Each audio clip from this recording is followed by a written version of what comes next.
Imagine que usted está hospedado en el 10º piso de un hotel y de repente se entera que la alarma contra incendio acaba de sonar porque el edificio se encuentra casi completamente en llamas.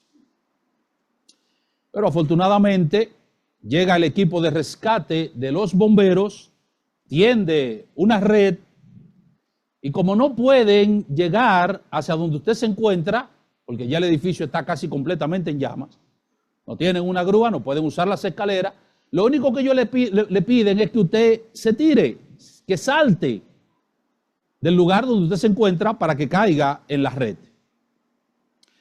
Así que en ese momento que ellos le están diciendo, le están pidiendo, le están gritando que salte, usted es asaltado por la duda y comienza a pensar varias cosas. Bueno, lo que pasa es que yo le tengo fobia a las alturas. Recuerden la escena, el edificio está en llamas, las llamas van subiendo a toda prisa. Ya es probable que las llamas vayan por el 9º piso. O sea que ya usted está sintiendo el caliente de las llamas. Pero usted está pensando en ese momento que salte. Ay, es que yo le tengo fobia a las alturas. O quizás usted está pensando, ¿y si salto y no caigo bien en la red y me fracturo un brazo? ¿Y si la red se rompe y me rompo una pierna? ¿Y si caigo fuera de la red porque no tengo mucha puntería y caigo en el pavimento?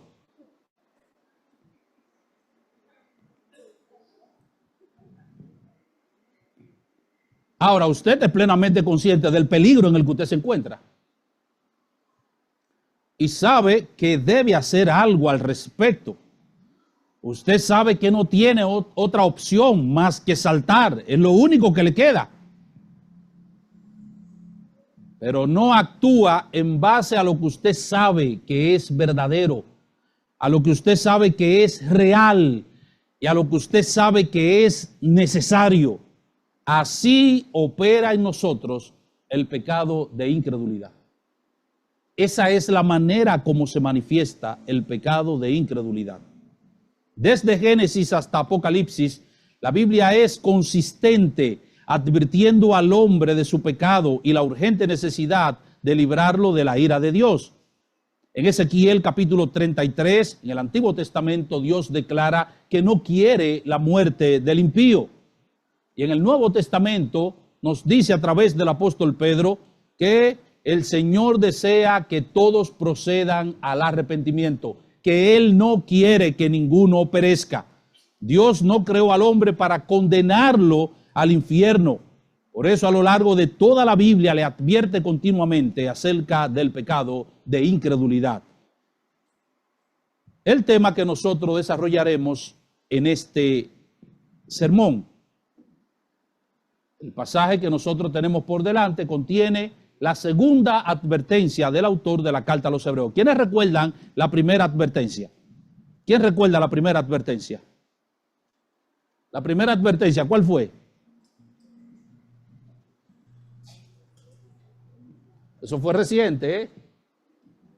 La primera advertencia, ¿cuál fue?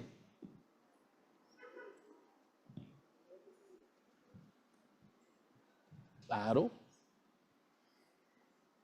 Que debemos cuidar nuestra salvación. Una exhortación a cuidar nuestra salvación. O a no descuidar nuestra salvación. Esa fue la primera exhortación. Esta es la segunda exhortación. Y lo que hace el autor aquí es hacernos una advertencia contra el pecado de incredulidad.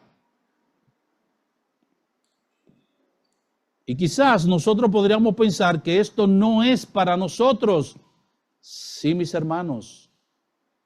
Acuérdense que aunque no todos, pero dentro de las personas a quienes él le dirige esta carta, había creyentes. Creyentes verdaderos. Así que los creyentes podemos ser culpables en un momento determinado del pecado de incredulidad. Nosotros los creyentes podemos cometer, y de hecho cometemos este pecado de incredulidad. Y esa es la advertencia que queremos estudiar con usted. Y lo primero que quiero que veamos, que es lo que hace el autor, un ejemplo de este terrible pecado y sus consecuencias. Un ejemplo de este pecado, del pecado de incredulidad y su terrible consecuencia. El autor de Hebreos, inspirado por el Espíritu Santo, acaba de emprender la difícil tarea de presentar la superioridad de Jesús sobre Moisés. Pero ese no era su fin.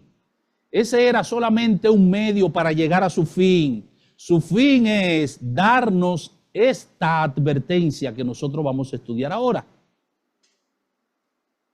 Porque lo que él quiere decirnos a nosotros es, o decirles a los judíos es, si ustedes confían en Jesús de la manera que lo hacen, deben confiar mucho más en Dios. Eso es lo que le está diciendo aquí. Eso es lo que le intenta comunicarle.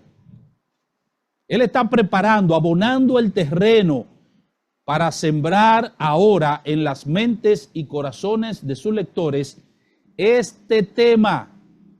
Si ustedes son fieles a Moisés, a lo que él escribió, si ustedes son fieles a él, deben ser mucho más fieles al Señor.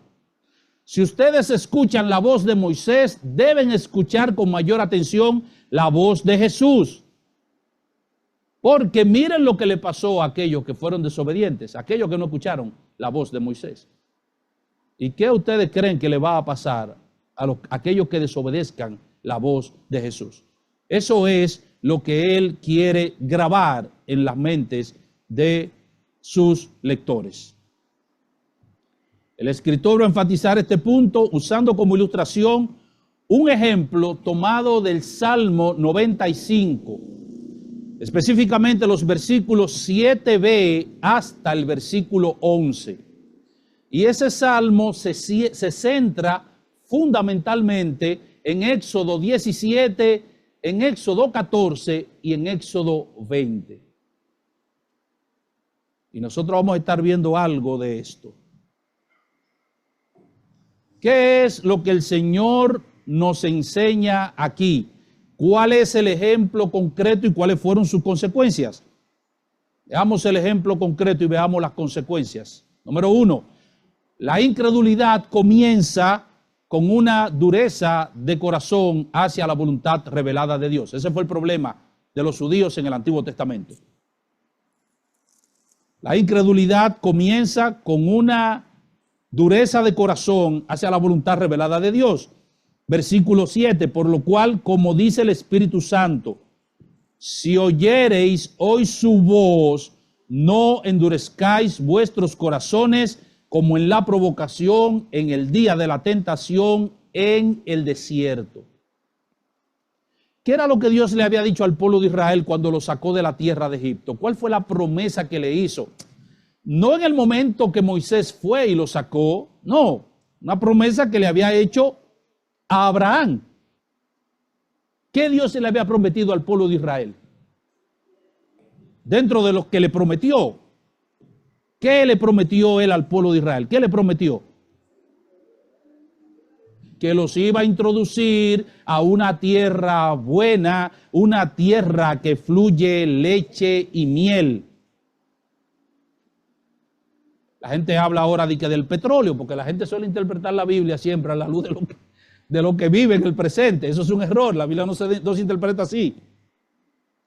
No, es que hay mucho petróleo. La leche que fluye ahí es el petróleo. Eso no tiene nada que ver. O sea, ahí había petróleo cuando los israelitas estaban ahí, cuando poseyeron esa tierra, y eso para ellos no tenía ningún valor. ¿Qué valor tenía el petróleo? Más que el hecho que le sirviera, por ejemplo, para como combustible, qué sé yo, o para impermeabilizar las casas. Eso era el valor que tenía eso. De hecho, cuando los israelitas, cuando los espías fueron, cuando lo enviaron a a reconocer la tierra. ¿Qué llevaron ellos? ¿Un barril de petróleo? ¿Fue eso lo que llevaron? Sí, la tierra es buena. Mira aquí, un barril de petróleo. ¿Fue eso lo que llevaron? ¿Qué fue lo que ellos llevaron? Por eso que le dice, esa es la tierra que fluye leche y miel. Es una tierra productiva, agrícolamente hablando. Es una tierra fértil. Eso es lo que le está diciendo. Esa era la idea. Por eso llevaron como evidencia de que la tierra era fértil, ¿qué? Un racimo de uvas, llevaron frutos de la tierra. Es cierto, la tierra es como Dios había dicho. Ahora, ¿qué pasa? Que Dios prueba al pueblo en el desierto. Y en un momento determinado le falta el agua. Éxodo 17. Y le faltó el agua también en Números capítulo 20. ¿Y qué hizo el pueblo inmediatamente? ¿Qué hizo el pueblo? Quejarse. Quejarse. No creer la palabra de Dios. Cerrar su corazón contra la palabra de Dios. Esta tierra no es como Jehová dijo. Nos trajiste a matarnos en este desierto. Y todo lo que se le ocurrió. Porque por ahí comienza el problema. ¿Ustedes recuerdan cuando hablábamos de la caída? ¿Qué fue lo que el diablo hizo? ¿Qué fue lo primero que el diablo hizo? ¿Ustedes recuerdan en la caída? ¿Qué fue lo primero que el diablo hizo con Eva? ¿Qué fue? ¿Qué fue lo primero que hizo? Sembrar la duda en su mente. Sembrar la duda respecto a qué. ¿Respecto a qué? No. ¿Respecto a qué? Respecto a la palabra de Dios. Con que Dios os ha dicho. Eso fue la primera palabra del diablo. Sus primeras palabras fueron, con que Dios os ha dicho, no comáis de todo árbol del huerto. Es que por ahí es que comienza el asunto, mi hermano. Todo tiene que ver con esto, con la palabra de Dios. ¿O qué es lo que sucede cuando las cosas no salen como las hemos planificado? Cuando las cosas no salen como queremos que salgan. Cuando las cosas que parecen que se nos van de la mano, que se escapan del control nuestro. ¿Qué es lo que nosotros pensamos inmediatamente? ¿Qué es lo que pasa con nosotros? No nos asaltan de una vez dudas. ¿Con relación a qué? A la palabra de Dios. Y eso es lo que él está diciendo aquí. Eso es lo que el autor está resaltando aquí. La incredulidad comienza precisamente con eso. Con una dureza de corazón hacia la palabra de Dios. Número 2, el pecado de incredulidad se traduce luego en rebelión contra la voluntad de Dios. Versículos 8 y 9, Hebreos 3. No endurezcáis vuestros corazones como en la provocación en el día de la tentación en el desierto, donde me tentaron vuestros padres, me probaron y vieron mis obras 40 años. Esta gente no solamente endurecieron sus corazones contra lo que Dios había dicho, sino que dijeron, no, espérate. Vamos a designar entre nosotros un líder para volvernos otra vez a Egipto. Allá estábamos mejor. Incluso en un momento determinado, parece ser que como que atentaron contra la vida de Moisés. Pero Moisés va donde Dios y le dice, este pueblo me va a matar. O sea, parece que los ánimos del pueblo estaban bien caldeados. Bien caldeados. O sea, vamos a eliminar a Moisés. Y de hecho, si estaban pensando en designar otro líder, era porque iban a acabar con Moisés. Una rebelión franca y abierta contra Dios. ¿Y cuáles fueron las consecuencias para ese pecado de incredulidad? Con ese ejemplo que él nos está dando. Dos cosas. Número 1, el pecado de incredulidad despertó la ira de Dios contra el pueblo. Versículo 10, a causa de lo cual, de su rebelión, me disgusté contra esa generación. Me disgusté contra esa generación, dice el Señor. Es un enorme privilegio, el más grande de todos los privilegios, de que el hecho de saber que Dios se agrada con nosotros. El hecho de que Dios se agrada con nosotros, que está agradado de nosotros, eso es un enorme privilegio. Hay seres humanos a los que nosotros siempre queremos tener contentos, a los que no queremos desagradar. Queremos que ellos estén a gusto con nosotros. No queremos que el jefe esté desagradado con nosotros. No queremos eso. No queremos que el jefe se disguste con nosotros, ¿verdad que no? Porque usted sabe lo que eso implica o puede implicar. Que el jefe se disguste con nosotros, usted sabe lo que eso puede implicar. No queremos que nuestras esposas estén disgustadas con nosotros. No queremos eso. Yo no sé si usted lo ha notado, pero la comida no sabe igual cuando las esposas están disgustadas.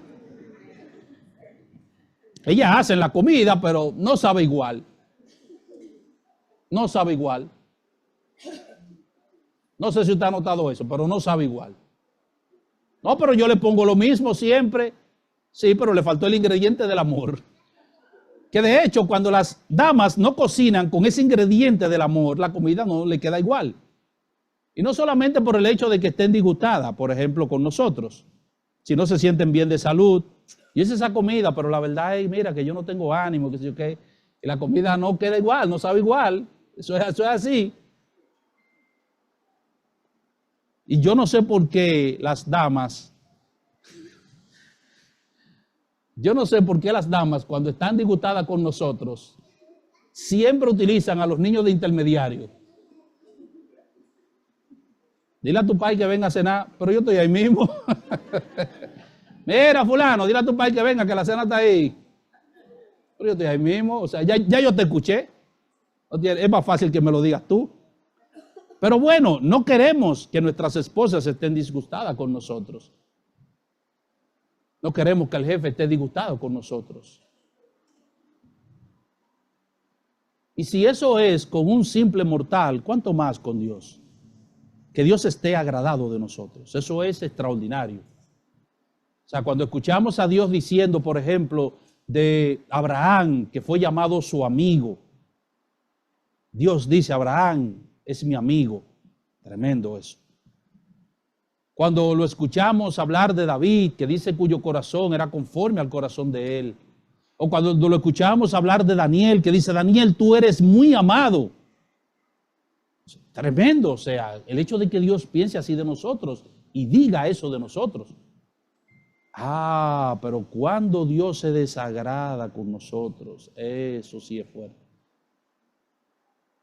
Me disgusté, dice el Señor, contra ese pueblo. Me desagradó, dice el Señor. Y eso, obviamente, en segundo lugar, trajo como consecuencia el castigo divino. Miren Hebreos capítulo 3, versículo 10 otra vez. A causa de lo cual me disgusté contra esa generación. Y dije, siempre andan vagando en su corazón y no han conocido mi camino. Versículo 11. Por tanto, juré en mi ira, no entrarán en mi reposo. Juré en mi ira, no entrarán en mi reposo. Dios no es un ser caprichoso. No es un ser que hoy está de humor y mañana amanece molesto. No, nosotros los seres humanos somos así. Ahora estamos contentos y ahorita estamos bravos, guapos, no sé cómo dicen aquí. Dios no es así. No. Pero dice la Escritura aquí que Él juró en su ira, en su furor, que el pueblo no entraría en su reposo. Miren, mis amados, hay un énfasis en las palabras aquí del autor. Dios no tiene que jurar, Dios solamente tiene que decir algo y eso se cumple. No tiene que jurar. Lo que Dios dice se cumple. Dios solamente tenía que decir, no van a entrar en mi reposo. Cuando dice que él juró, y cuando usted va al texto en realidad, en Números capítulo 14, versículo 20 al 22, dice, yo he jurado por mí mismo, por mi gloria, no entrarán en mi reposo. Y lo que Dios está diciendo es, no entrarán nunca. Eso es lo que le está diciendo, nunca entrarán. Terrible eso. El pecado de incredulidad tiene consecuencia y tiene una consecuencia terrible. Nunca, nunca entrarán en mi reposo. Nunca entrarán en mi reposo. Si Dios dice que no entrarán, ya eso es suficiente. Pero si ahora Él jura, su promesa y su juramento son un fundamento sólido, firme, de que eso será así. Esa generación no entrará. Y los mantuvo 40 años vagando en el desierto para que no entrara esa generación de 20 años arriba, excepto Josué y Caleb, porque dieron un reporte positivo de los 2 espías.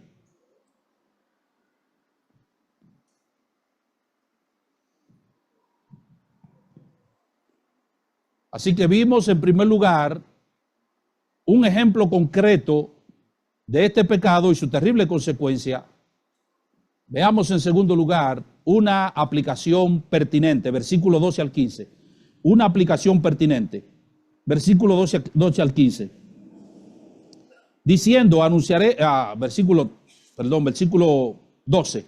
Mirad, hermanos, que no haya en ninguno de vosotros corazón malo de incredulidad para apartarse del Dios vivo. Antes exhortaos los unos a los otros cada día, entre tanto que se dice hoy, para que ninguno de vosotros se endurezca por el engaño del pecado, porque somos hechos participantes de Cristo, con tal que retengamos firme hasta el fin nuestra confianza del principio. Entre tanto que se dice, si oyereis hoy su voz, no endurezcáis vuestros corazones como en la provocación. ¿Qué hace el autor ahora? Ok, les di el ejemplo, les presenté el ejemplo, ¿Qué voy a hacer ahora? Voy a aplicar eso. Ahora voy a aplicar eso. Y en su aplicación él hace 3 cosas. Él dice, primero, no seamos incrédulos. No seamos incrédulos. ¿Y qué hacemos? Él nos da un mandato a examinarnos. Un mandato a examinarnos. Mirad, hermanos, que no haya en ninguno de vosotros corazón malo de incredulidad para apartarse del Dios vivo. Mirad, hermanos. En otras palabras, examínate, mi hermano, que no haya en ti un corazón de incredulidad. Examínate que no haya en ti un corazón de incredulidad. Una vez más, hermanos, debo recalcar esto. Nosotros pensamos que la salvación es, hago una profesión de fe y me siento a esperar que venga Cristo y me lleve al cielo. No, no es eso. Continuamente nosotros tenemos que estar examinando la autenticidad, la genuinidad de nuestra fe, de nuestra conversión. Eso es un trabajo que nosotros tenemos que hacer vez tras vez, vez tras vez, vez tras vez. Hablando en el contexto de la Santa Cena, dice el apóstol Pablo, por tanto, pruébese cada uno a sí mismo y coma así del pan y beba de la copa. La Santa Comunión que la iglesia celebra es un instrumento para que nosotros nos examinemos continuamente. Por eso tenemos que celebrar la Cena del Señor con cierta regularidad y es por eso que la iglesia la celebra. Es una pena que muchos hermanos no tomen esto en serio y no le den importancia a la Cena del Señor. Le da lo mismo venir como no venir, le da lo mismo participar como no participar. Y hay algunos que piensan que son muy espirituales porque no participan de la cena, porque tienen un problema que no han resuelto. Dice, no, yo no voy a participar de la cena. ¿Y por qué? Tengo un problema no resuelto. Un problema es un pecado, tengo un pecado no resuelto. No voy a participar de la cena. ¿Qué espiritual? No, esa no es la actitud, esa no es la decisión. La idea no es no participe de la Santa Cena, la idea es resuelve tu problema. Esa es la idea. Y ven entonces cómo es un medio de gracia, ven cómo nos ayuda. Si yo entiendo esto, no es no participar, no, es resolver lo que tengo que resolver. Dice el Señor, aunque no hablando en el contexto de la cena, pero el principio es el mismo. Por tanto, si trae tu ofrenda al altar y allí te acuerdas de que tu hermano tiene algo contra ti, no ofrende, no ofrende. ¿Es eso lo que él te dice? No ofrende. ¿Es eso lo que él te dice? No ofrende. No, deja allí tu ofrenda delante del altar y ¿qué? Y resuelve tu problema con el hermano y entonces ven y presenta la ofrenda. Eso es lo que él te está diciendo. Así que tú no eres más espiritual por el hecho de que tú no participes de la cena. No, resuelve tu problema. Y resuélvelo pronto. Y por eso es que te dice, pruébese cada uno a sí mismo. Y no es el pastor que te va a probar, no son los diáconos, no es el liderazgo de la iglesia, eres tú que tienes que probarte a ti mismo. Claro, si el liderazgo de la iglesia sabe que tú andas en una franca y abierta rebelión contra Dios, que tú andas en un pecado franco y abierto, ellos te van a llamar y te van a confrontar para que te des cuenta del asunto. Segundo lugar, hay un llamado a exhortarnos unos a otros. Versículo 13. Hebreos 3:13. Antes, exhortaos los unos a los otros cada día, entre tanto que se dice hoy, para que ninguno de vosotros se endurezca por el engaño del pecado. Un medio de gracia que Dios nos ha dado para evitar el endurecimiento por el pecado de incredulidad, ¿saben cuál es? Exhortarnos mutuamente, unos a otros. Oh, mis amados hermanos, no debemos tener el espíritu de Caín. Hay hermanos en la iglesia que tienen el espíritu de Caín. ¿Y cuál es el espíritu de Caín? Ustedes recuerdan que Dios fue y le dijo, ¿dónde está Abel, tu hermano? ¿Y qué le respondió él? ¿Qué sé yo? ¿Soy yo acaso guarda de mi hermano? Claro que ya lo había matado. ¿Soy yo acaso guarda de mi hermano? Y hay hermanos en la iglesia que tienen esa misma actitud. Sí, yo sé que el hermano está acá, pero yo no me meto en eso. O sea, porque no es conmigo. Si fuera conmigo, yo fuera donde el hermano y le dijera, pero no es conmigo. Además, el hermano se ofende de cualquier cosa.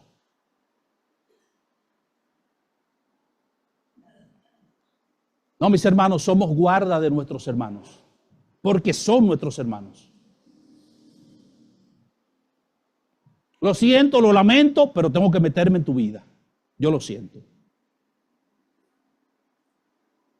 ¿Y por qué? Porque Pablo dice que somos un cuerpo. Y cuando un miembro del cuerpo se duele, ¿qué debe pasar? Todo el cuerpo está afectado, tiene que afectarse.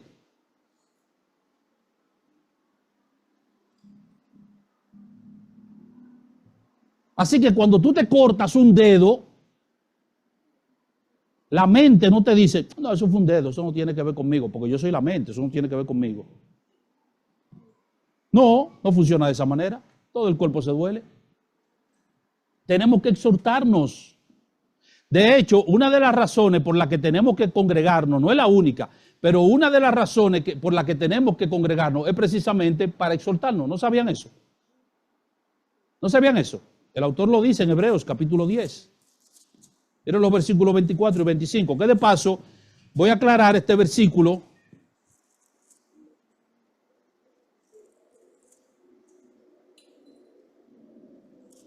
Que este versículo 25 no es un mandato a congregarnos, ese no es el mandato. El mandato es a exhortarnos. Hebreos 10, 25. 24 dice, y considerémonos, desde el versículo 23, mantengamos firme, ven el mismo punto, sin fluctuar la profesión de nuestra esperanza, porque fiel es el que prometió. Y considerémonos unos a otros para estimularnos al amor y a las buenas obras, no dejando de congregarnos como algunos tienen por costumbre, sino exhortándonos y tanto más cuanto veis que aquel día se acerca. Mantengamos firme nuestra profesión y considerémonos para estimularnos al amor y a las buenas obras. Pero ¿cómo yo te voy a estimular al amor y a las buenas obras? ¿Cómo nos vamos a estimular mutuamente al amor y a las buenas obras? ¿Cómo? Congregándonos. Por eso que tenemos que congregarnos. Así que cuando estamos aquí en la iglesia, cuando nos reunimos en la iglesia, mis amados hermanos, no es para hablar de negocio. Vete a hablar de negocio a un café. Cuando nos reunimos en la iglesia, no es para hablar de salud. Hay hermanos que son médicos y no quieren venir a la iglesia porque la iglesia es un consultorio. Ay, hermano, qué bueno que lo veo. Me duele aquí. Me duele allá. Fíjense que me estoy sintiendo tal cosa. Pero mis amados hermanos, ese hermano tiene un consultorio. Vean su consultorio. Había un médico en una iglesia y entonces una hermana fue y se le acercó. Ay, hermano, qué bueno que lo veo. Si usted supiera que me estoy sintiendo un dolor aquí. Y el hermano le dijo, ajá, ¿cómo va a ser? Quítese la ropa. Que me quite la ropa, hermano. Aquí en la iglesia, ¿cómo así? ¿Cómo va a ser? Que me quite la ropa. Aquí en la iglesia. Dice, sí, usted no quiere que la consulte. Pues entonces vaya a mi consultorio. Porque la iglesia no es para consultar. ¿Para qué es nuestra reunión aquí? Para estimularnos al amor y a las buenas obras. Por eso tenemos que congregarnos. Por eso tenemos que congregarnos. En tercer lugar, se nos da una razón condicional. Versículo 14 y 15.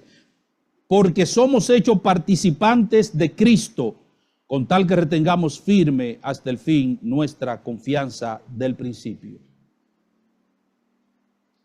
Entre tanto que se dice hoy, entre tanto que se dice, si oyereis hoy su voz, no endurezcáis vuestros corazones como en la provocación. ¿Cuál es la razón? Somos participantes. Somos participantes, dice él. Somos hechos partícipes de Cristo. Pertenecemos a Él. Estamos en Él. Claro, con tal que retengamos, dice él, firme, retengamos, con tal que retengamos firme hasta el fin nuestra confianza del principio. Finalmente, una aclaración necesaria, y esto a modo de conclusión, así que estoy cerrando ya. Una aclaración necesaria, versículo 16 al 19. ¿Quiénes fueron los que, habiendo oído, le provocaron?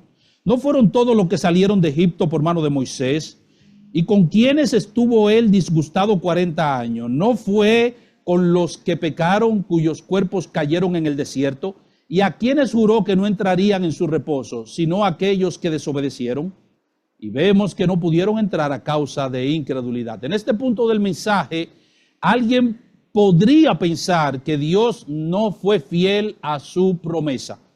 Oye, pero Dios los sacó de Egipto y dijo que lo iba a introducir a la tierra prometida y no los introdujo. Dios falló en el cumplimiento de su promesa. O alguien con una gran imaginación podría pensar que la salvación se pierde, que Dios nos dijo aquí que somos salvos, que si aceptamos a Cristo Él nos va a salvar, pero que después no nos dejará entrar al cielo. O puede ser que no nos deje entrar al cielo.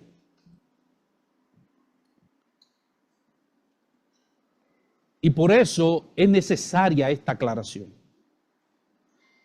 Aunque estos israelitas recibieron mucha bendición de parte de Dios, Él los sacó de Egipto, Él los alimentó con maná, cruzaron el Mar Rojo, una nube de fuego los acompañaba de noche, una columna de nube de día, le dio alimento del cielo, le dio agua de la roca.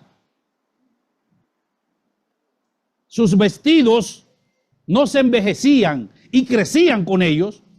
Tremendo eso. O sea, no hay un israelita que diga, esta ropa ya no me sirve. Y obviamente no había tiendas en el desierto para comprar ropa. Tremendo eso.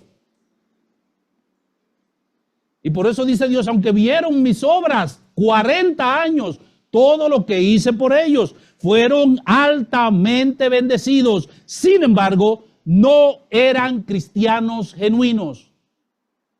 No eran cristianos genuinos. Ahora, ¿a dónde que yo lo quiero llevar a ustedes? Estas personas oyeron la palabra de Dios, pero fueron ellos mismos los que le provocaron. Eso es lo que le está diciendo el autor. ¿Quiénes fueron los que habiendo oído le provocaron? ¿No fueron los mismos que salieron? Sí, los mismos que salieron le provocaron. Ellos salieron de Egipto, pero pecaron por 40 años. Ellos fueron testigos oculares de los milagros divinos, pero no entraron en el reposo. Lo que te quiero decir, mi hermano, y si te grabas esto, y si te vas con esto, cumplí mi función, es que tú puedes haber hecho una profesión de fe.